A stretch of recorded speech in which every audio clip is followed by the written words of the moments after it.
Le fils du riche industriel perdait du poids chaque jour jusqu'à ce que la gouvernante noire accomplisse un véritable miracle. Si je ne fais rien maintenant, ce bébé ne survivra pas jusqu'à vendredi.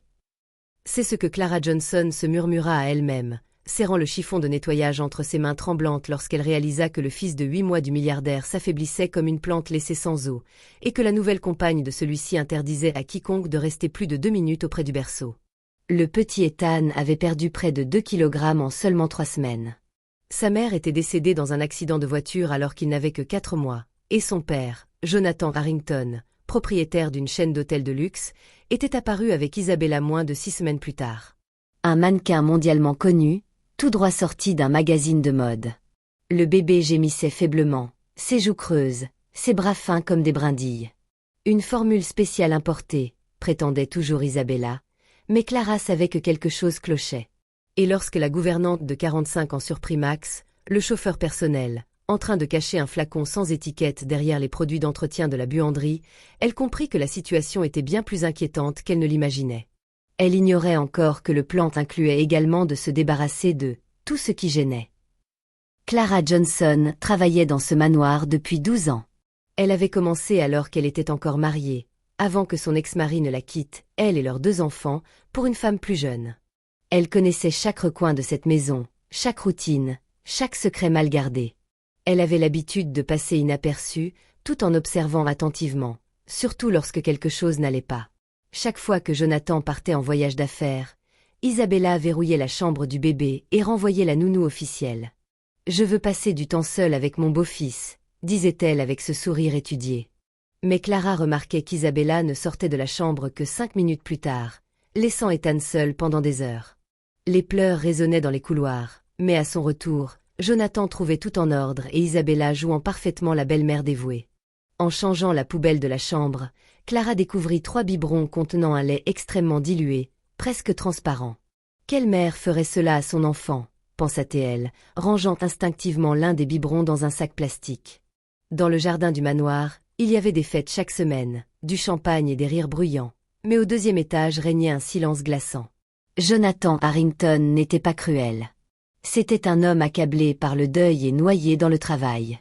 Il passait ses journées en réunion, signant des contrats millionnaires, rentrait épuisé, essayant de concilier son rôle de père endeuillé avec celui d'homme d'affaires dirigeant un empire en pleine expansion. Isabella, ange en apparence et démon dans ses actes, contrôlait tout ce qui concernait le bébé, les repas, les visites médicales, les nounous. Max, le chauffeur, passait son temps à chuchoter avec elle dans des coins sombres, échangeant des regards complices et tapant des messages sur son téléphone comme s'il préparait quelque chose. Clara observait, prenait mentalement note et ravalait sa colère. Un soir, lorsque le bébé régurgita un liquide grisâtre à l'odeur étrange, elle ne put en supporter davantage. Elle prit le biberon, le renifla et comprit immédiatement. Quelque chose n'allait vraiment pas. Et si je vous disais que ce n'était pas seulement le lait qui était altéré, ce soir-là, le manoir était en effervescence pour un dîner destiné à des investisseurs internationaux. Flash de photographes, serveurs distribuant des cocktails coûteux, Isabella défilant comme une reine dans sa robe de créateur. Max circulait parmi les invités comme une ombre fidèle, toujours proche lorsqu'elle avait besoin de quelque chose. Au 2e étage, sans ventilation adéquate, Ethan pleurait d'une voix déchirante. Clara monta discrètement, prit le garçon dans ses bras et sentit son corps fragile trembler. Elle descendit à la cuisine, prépara un biberon adapté à son âge, sans mélange suspect, et lui donna de petites gorgées. Le garçon s'agrippa au biberon comme si c'était la dernière chose au monde, ses yeux brillants de soulagement. À la télévision dans le salon, les invités louaient Isabella comme un exemple de femme moderne consacrant sa vie à son beau-fils orphelin. Dans la chambre, la réalité était bien plus dure. Clara photographia discrètement les biberons préparés et le flacon suspect laissé ouvert par Max sur le comptoir. Il était temps de découvrir ce qui se passait réellement dans cette maison. Le lendemain matin, Clara prit une décision qui allait tout changer. Soit je sauve cet enfant, soit je meurs en essayant. Elle demanda 1 heure de congé pour aller chercher des médicaments pour la tension et courut jusqu'au centre de santé, où sa cousine travaillait comme technicienne de laboratoire. Elle ne put faire un examen complet, mais suffisamment pour entendre une phrase qui explosa dans sa poitrine. Ce lait était trop dilué et contenait des traces de sédatifs pour enfants. Clara retourna au manoir, le cœur battant, certaine qu'elle avait affaire à quelque chose de monstrueux. À la porte, Max la regarda avec son sourire faux habituel. « Tu as mis du temps aujourd'hui, hein ?» Elle répondit avec un courage qu'elle ne se connaissait pas. « Je suis allée prier pour la santé de tous les occupants de cette maison. » Il rit, mais ses yeux trahirent sa nervosité. Et quand un lâche devient nerveux, le plan s'accélère. Le lendemain, alors que le manoir s'éveillait dans la lumière froide du matin, Clara ne perdit pas une seconde. Elle surveillait Ethan pendant que Jonathan partait pour une réunion urgente à l'étranger, laissant Isabella seule avec l'enfant. Clara savait que chaque minute comptait. Elle décida de prendre le petit dans ses bras et de l'installer dans le salon, loin des yeux de la fausse belle-mère. Le bébé s'endormit presque immédiatement après avoir reçu un biberon correctement préparé. Pendant ce temps, Isabella descendit, maquillée et coiffée à la perfection, rayonnante comme si de rien n'était. Elle salua Max d'un geste rapide et monta vérifier Ethan, croyant que tout était sous contrôle. Clara l'entendit approcher et eut un sursaut de panique. Elle devait agir avec prudence. Tout ce qu'elle avait planifié reposait sur le moment exact où Isabella détournerait le regard. Le cœur battant, Clara prépara un plan pour empêcher la femme de nuire davantage. Elle savait que Jonathan faisait confiance à Isabella aveuglément, qu'il était aveuglé par son apparence et sa réputation. Mais Clara, depuis 12 ans dans cette maison, connaissait chaque recoin et chaque secret. Elle décida de documenter tout ce qui se passait. Elle prit son téléphone et captura discrètement Isabella en train de manipuler un biberon qu'elle avait prévu pour Ethan. Chaque cliché était une preuve tangible de la négligence et du danger. Lorsque Max entra dans le salon avec des journaux et un café, Clara fit semblant de s'étonner de le voir là. Elle discuta avec lui, détournant son attention tandis que son esprit calculait les prochaines étapes. Elle devait contacter quelqu'un de confiance, quelqu'un capable d'intervenir rapidement si la situation empirait. Dans l'heure qui suivit, Clara envoya des messages, cryptés à sa cousine au laboratoire et à un médecin de confiance. Elle savait que le temps jouait contre eux, et que chaque seconde comptait pour sauver la vie fragile de ce petit garçon. Isabella, quant à elle, continuait de jouer son rôle de mère parfaite, souriante et charmante, ignorant que son plan commençait à s'effriter. Elle croyait contrôler chaque mouvement de Clara, mais elle ne réalisait pas que la gouvernante avait anticipé ses moindres gestes. Lorsqu'elle entra à nouveau dans le salon, Clara fit semblant de donner un conseil sur la décoration, observant attentivement chaque expression sur le visage d'Isabella. Son sourire s'effaça lorsqu'elle vit Ethan gigoter légèrement, essayant de s'accrocher à elle. La gouvernante sentit une étincelle d'espoir. Elle savait qu'elle ne pouvait pas se permettre de perdre cette bataille. Elle fit en sorte qu'Isabella reste concentrée sur un détail inutile, tandis qu'elle remplaçait discrètement le lait suspect par un biberon sûr. Les minutes passaient, et chaque mouvement d'Ethan devenait plus vigoureux. Le garçon semblait renaître sous ses soins attentifs.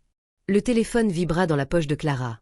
Un message de sa cousine indiquait que les substances trouvées dans le lait étaient dangereuses pour le système immunitaire du bébé et pouvaient provoquer un coma si la consommation continuait. Clara sentit l'adrénaline monter. Il était temps de passer à l'étape suivante.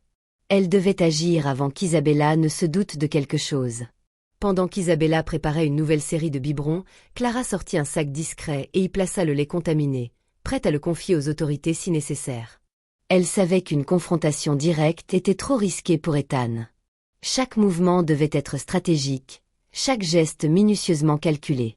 Alors que l'après-midi avançait, Ethan montrait des signes de récupération.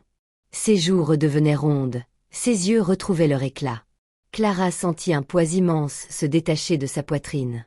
Mais elle savait que le plus dur restait à venir. Comment révéler la vérité à Jonathan sans mettre son fils en danger et sans que Isabella ne riposte?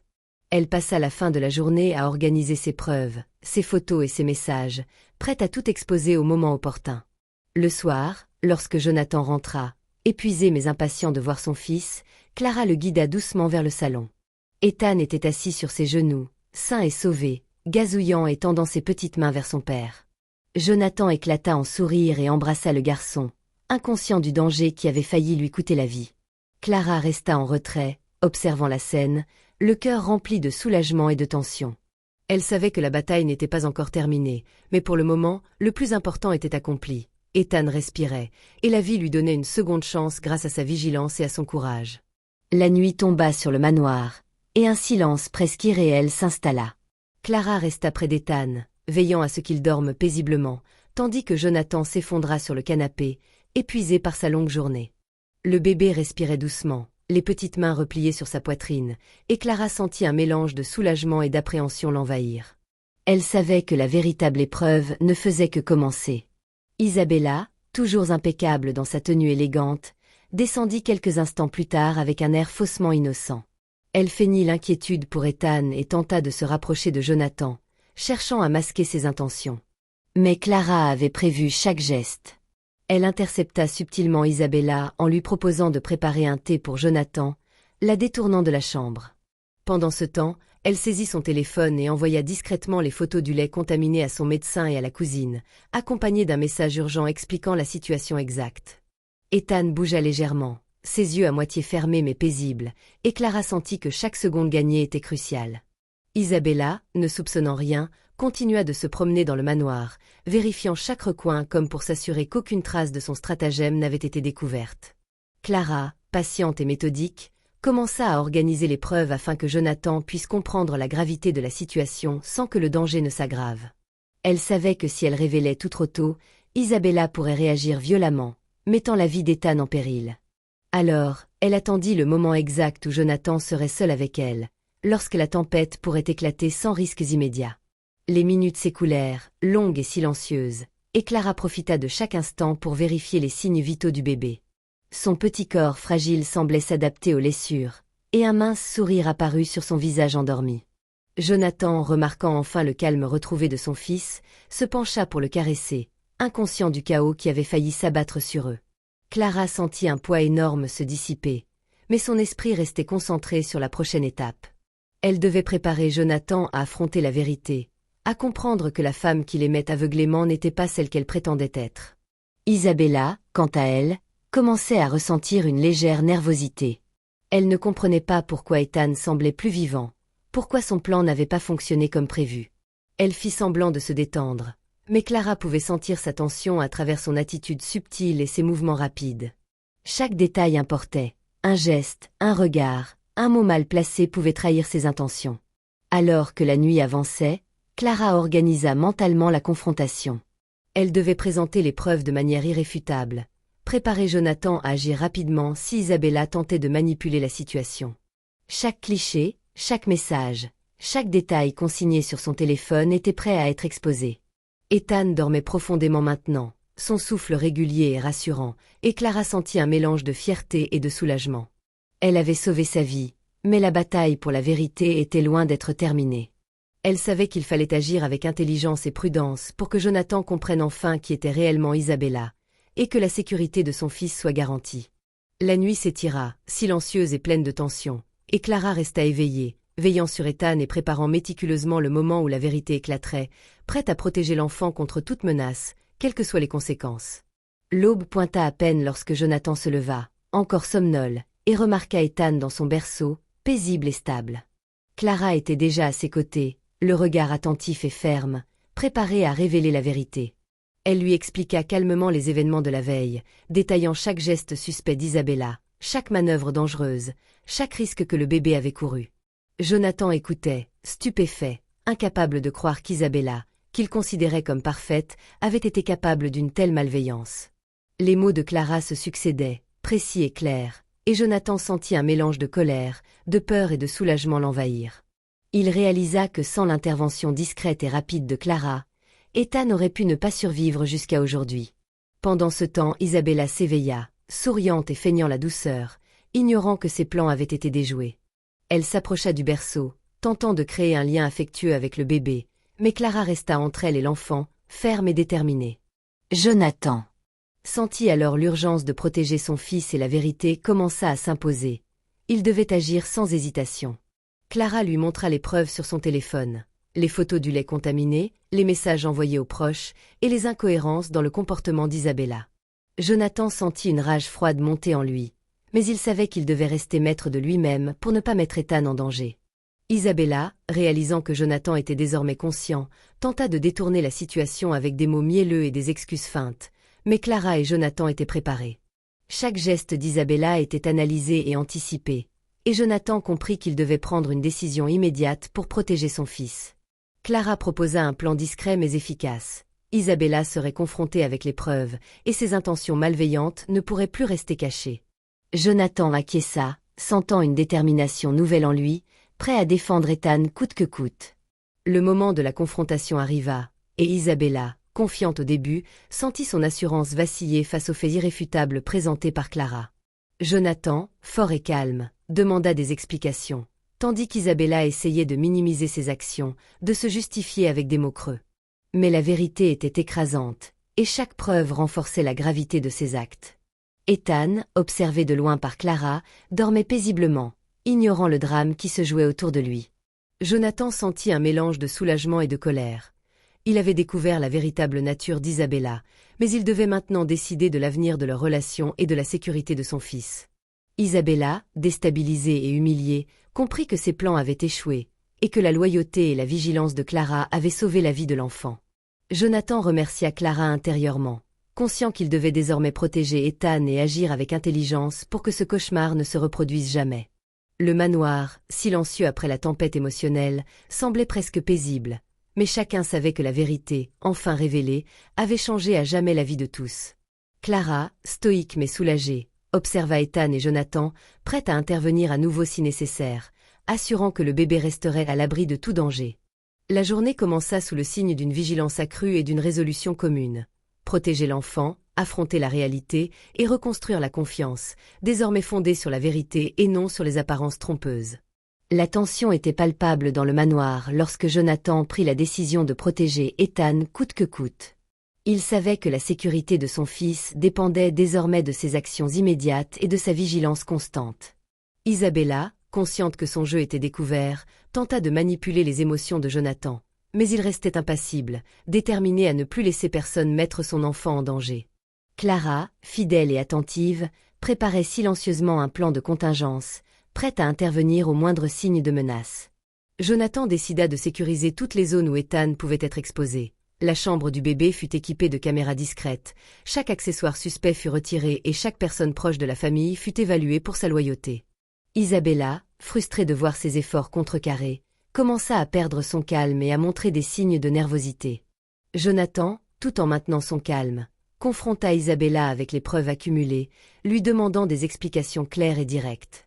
Les mots d'Isabella étaient hésitants et incohérents, et il devint évident qu'elle ne pourrait plus tromper personne. Clara, observant chaque geste, savait qu'il fallait agir rapidement pour éviter toute tentative de manipulation supplémentaire.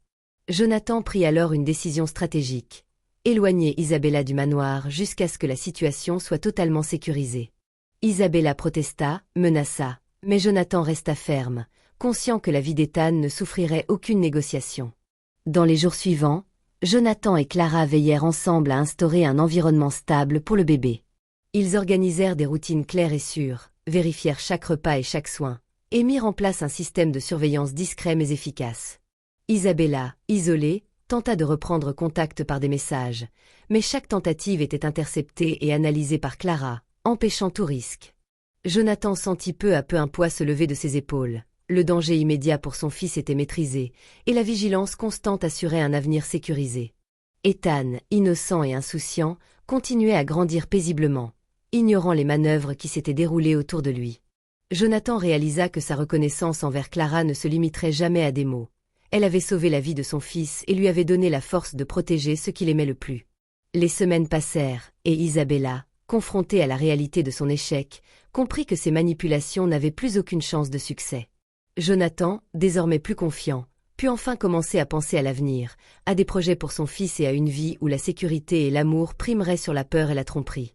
Clara resta à ses côtés, prête à intervenir si nécessaire, mais sachant que sa vigilance et son intelligence avaient déjà assuré une protection solide. Le manoir, autrefois théâtre de tensions et de plans malveillants, retrouva progressivement une atmosphère de sérénité. Jonathan pouvait maintenant respirer, tout en restant conscient que le moindre relâchement pourrait mettre Ethan en danger. Pourtant, la confiance reconstruite entre lui et Clara, et la stabilité retrouvée dans la maison, apportaient un sentiment de paix qu'il n'avait jamais ressenti auparavant. La protection de son fils était devenue sa priorité absolue, et chaque décision, chaque geste, chaque plan avait pour seul objectif de garantir la sécurité et le bien-être d'Ethan. Les jours s'écoulaient avec prudence et détermination, Et Jonathan savait que cette expérience l'avait rendu plus fort, plus attentif et prêt à affronter toutes les épreuves futures. Ethan, souriant et curieux, était désormais le centre de leur univers, et chaque moment passé avec lui renforçait la certitude que, grâce à Clara et à leur vigilance, il grandirait dans un environnement sûr et aimant. La vie dans le manoir reprit peu à peu son cours normal. Jonathan, désormais plus vigilant que jamais, gardait un œil attentif sur chaque détail de la vie quotidienne de son fils. Ethan, malgré les turbulences qu'il avait traversées malgré lui, continuait à sourire et à découvrir le monde avec une innocence touchante.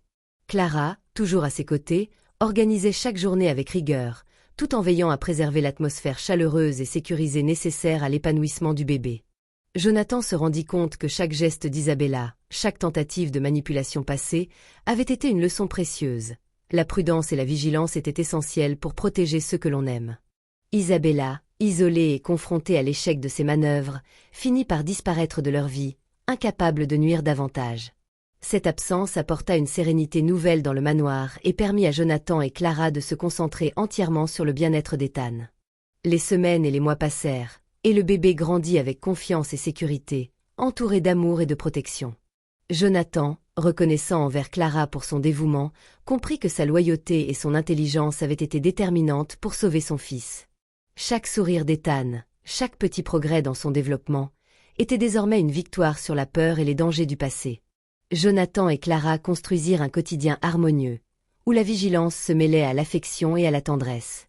Les tensions qui avaient autrefois régné dans le manoir s'étaient transformées en un calme rassurant, propice à l'épanouissement du petit garçon. Jonathan pouvait désormais planifier l'avenir avec sérénité, en sachant que son fils grandirait dans un environnement sûr et aimant.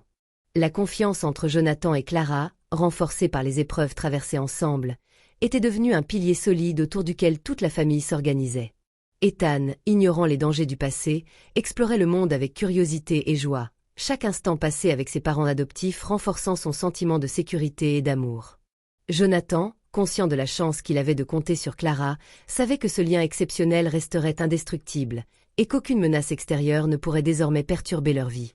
Le manoir, témoin des conflits et des manipulations passées, était désormais un refuge de paix et de bonheur, où la protection et l'affection primaient sur toute autre chose. Chaque journée apportait de nouvelles découvertes, de nouvelles joies, et consolidait la certitude que, malgré les obstacles, l'amour et la vigilance avaient triomphé. Jonathan pouvait enfin savourer pleinement les instants avec son fils, en sachant que les erreurs du passé avaient été corrigées et que l'avenir serait préservé par la vigilance et l'amour. Ethan, rayonnant de santé et de bonheur, incarnait désormais la preuve vivante que le courage, la loyauté et l'attention portée à chaque détail pouvaient sauver une vie et transformer une famille. Dans le calme retrouvé du manoir, Jonathan et Clara se regardèrent avec un sentiment partagé de fierté et de satisfaction. Ils avaient surmonté les dangers et les trahisons pour offrir à Ethan une vie pleine de sécurité, d'amour et d'espoir. La paix régnait, et chaque sourire du petit garçon résonnait comme une promesse d'un futur lumineux, où rien ne pourrait briser le lien qui les unissait désormais pour toujours. Le fils du millionnaire perdait du poids chaque jour jusqu'à ce que la femme de ménage noire accomplisse un miracle. Si je ne dis rien maintenant, ce bébé ne sera plus en vie vendredi. C'est ce que Ruth Thompson se murmura à elle-même, serrant le chiffon de nettoyage entre ses doigts tremblants lorsqu'elle réalisa que le fils de 8 mois du millionnaire dépérissait comme une plante sans eau et que la nouvelle petite amie de son patron semblait indifférente à son état. Jonathan, le père, travaillait sans relâche et avait confié la garde de son fils à sa compagne, croyant que tout allait bien. Mais Ruth, avec son instinct maternel et son expérience, savait que quelque chose clochait. Elle décida d'agir, discrètement, tout en prenant garde à ne pas éveiller les soupçons. Chaque matin, elle observait le bébé, notant chaque signe de faiblesse, chaque frisson, chaque perte de poids. Ses soupçons se confirmèrent rapidement. La nourriture donnée au bébé était insuffisante, et les médicaments étaient administrés de manière erratique. Ruth savait qu'elle devait faire preuve de prudence, mais l'urgence de la situation la poussait à trouver une solution immédiate. Avec détermination, elle prépara des repas spéciaux, riches en nutriments, et les donna au bébé en cachette. Elle utilisait des herbes naturelles et des remèdes que sa grand-mère lui avait enseignés, combinant prudence et sagesse ancestrale. Le bébé commença à réagir presque immédiatement, ses yeux s'éclairant, sa peau retrouvant sa couleur normale, et ses forces revenant peu à peu. Chaque sourire du petit garçon était pour Ruth une victoire, mais elle savait que sa mission n'était pas terminée. La menace de la petite amie restait omniprésente, et Ruth devait protéger le bébé de toute influence néfaste. Elle commença à documenter ses observations et ses interventions, prenant soin de garder des preuves de la négligence de la compagne de Jonathan, au cas où il serait nécessaire d'intervenir officiellement. Son cœur battait la chamade à chaque instant, consciente que la vie de ce bébé fragile dépendait entièrement de sa vigilance et de son courage. Jonathan, trop absorbé par son travail, ne remarquait pas les changements subtils dans l'état de son fils. Ruth savait que parler trop tôt pourrait déclencher la colère de la nouvelle compagne et compromettre sa mission. Elle décida donc de continuer ses soins en secret, tout en cherchant le bon moment pour informer Jonathan. Chaque jour, elle observait la dynamique entre le bébé et sa compagne, notant les comportements suspects, les signes d'indifférence ou de méchanceté. Les semaines passèrent, et le bébé retrouva peu à peu sa vitalité. Jonathan commença enfin à remarquer les progrès, mais sans comprendre la véritable cause de cette amélioration. Ruth, patiente et déterminée, savait que son rôle devait rester discret jusqu'à ce qu'elle puisse protéger définitivement le bébé. Elle renforça sa stratégie, préparant le terrain pour une confrontation éventuelle avec la compagne, tout en continuant ses soins minutieux et attentifs. Un jour, Jonathan observa attentivement la manière dont la compagne interagissait avec le bébé et sentit un frisson d'inquiétude. Les gestes brusques, l'indifférence apparente et les ordres contradictoires révélèrent ce que Ruth avait soupçonné depuis le début. Le danger était réel, et il devait agir rapidement. Avec l'aide de Ruth, il mit en place un plan pour protéger son fils, limitant l'accès de la compagne au moment critique et assurant un suivi strict des soins et de la nutrition. Chaque étape fut soigneusement orchestrée pour garantir la sécurité du bébé. La petite amie, confrontée à l'intransigeance et à la vigilance de Ruth et Jonathan, commença à perdre son emprise et ses plans furent déjoués. Le bébé, désormais entouré d'attention constante, se remit complètement et retrouva sa joie de vivre. Jonathan réalisa alors l'importance du rôle de Ruth, non seulement comme aide ménagère, mais comme protectrice dévouée et intelligente. La vie dans le manoir reprit peu à peu son cours normal. Jonathan, désormais plus vigilant que jamais, gardait un œil attentif sur chaque détail de la vie quotidienne de son fils. Ethan, malgré les turbulences qu'il avait traversées, continuait à sourire et à découvrir le monde avec une innocence touchante. Clara, toujours à ses côtés, organisait chaque journée avec rigueur, tout en veillant à préserver l'atmosphère chaleureuse et sécurisée nécessaire à l'épanouissement du bébé. Jonathan se rendit compte que chaque geste d'Isabella, chaque tentative de manipulation passée, avait été une leçon précieuse. La prudence et la vigilance étaient essentielles pour protéger ceux que l'on aime. Isabella, isolée et confrontée à l'échec de ses manœuvres, finit par disparaître de leur vie, incapable de nuire davantage. Cette absence apporta une sérénité nouvelle dans le manoir et permit à Jonathan et Clara de se concentrer entièrement sur le bien-être d'Ethan. Les semaines et les mois passèrent, et le bébé grandit avec confiance et sécurité, entouré d'amour et de protection. Jonathan, reconnaissant envers Clara pour son dévouement, comprit que sa loyauté et son intelligence avaient été déterminantes pour sauver son fils. Chaque sourire d'Ethan, chaque petit progrès dans son développement, était désormais une victoire sur la peur et les dangers du passé. Jonathan et Clara construisirent un quotidien harmonieux, où la vigilance se mêlait à l'affection et à la tendresse. Les tensions qui avaient autrefois régné dans le manoir s'étaient transformées en un calme rassurant, propice à l'épanouissement du petit garçon. Jonathan pouvait désormais planifier l'avenir avec sérénité, en sachant que son fils grandirait dans un environnement sûr et aimant. La confiance entre Jonathan et Clara, renforcée par les épreuves traversées ensemble, était devenue un pilier solide autour duquel toute la famille s'organisait. Ethan, ignorant les dangers du passé, explorait le monde avec curiosité et joie, chaque instant passé avec ses parents adoptifs renforçant son sentiment de sécurité et d'amour. Jonathan, conscient de la chance qu'il avait de compter sur Clara, savait que ce lien exceptionnel resterait indestructible, et qu'aucune menace extérieure ne pourrait désormais perturber leur vie. Le manoir, témoin des conflits et des manipulations passées, était désormais un refuge de paix et de bonheur, où la protection et l'affection primaient sur toute autre chose. Chaque journée apportait de nouvelles découvertes, de nouvelles joies, et consolidait la certitude que, malgré les obstacles, l'amour et la vigilance avaient triomphé. Jonathan pouvait enfin savourer pleinement les instants avec son fils, en sachant que les erreurs du passé avaient été corrigées et que l'avenir serait préservé par la vigilance et l'amour. Ethan, rayonnant de santé et de bonheur, incarnait désormais la preuve vivante que le courage, la loyauté et l'attention portée à chaque détail pouvaient sauver une vie et transformer une famille. Dans le calme retrouvé du manoir, Jonathan et Clara se regardèrent avec un sentiment partagé de fierté et de satisfaction. Ils avaient surmonté les dangers et les trahisons pour offrir à Ethan une vie pleine de sécurité, d'amour et d'espoir. La paix régnait, et chaque sourire du petit garçon résonnait comme une promesse d'un futur lumineux, où rien ne pourrait briser le lien qui les unissait désormais pour toujours.